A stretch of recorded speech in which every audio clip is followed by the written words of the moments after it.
Grade dia tak ada macam Izul punya grade 10/10. Okay guys, sebenarnya kat semua ni Izzul tak pernah berjumpa langsung. Ini first time berjumpa sebab dia berada jauh. Okay, kat semua ni daripada Terengganu bang. Terengganu tapi bekerja di Sabah. So kita deal secara online, betul bang? Betul-betul. Tengok deal secara online, ini first time berjumpa bang. Okay, by the way bang, nama? Nama penuh Zulkifli Awam. Okay, dapat kontak saya daripada mana bang? First, bila ada anak dan isteri bagi tahu nak kereta HRV, saya buka je TikTok, saya tu tengok.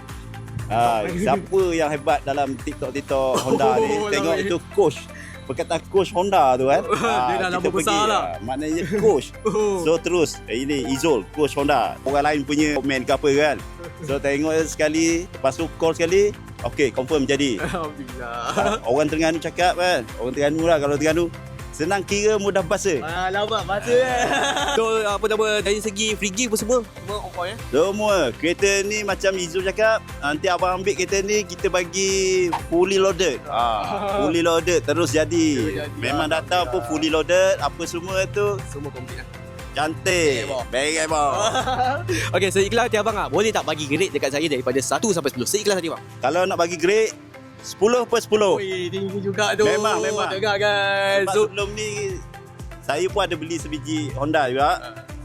Tapi grade dia tak ada macam Izul punya grade 10/10. Siapa-siapa nak cari Honda, carilah Izul. Okay, dengar guys. Cari guys Izul, okay? Coach Honda, okay? Right, jumpa lagi guys.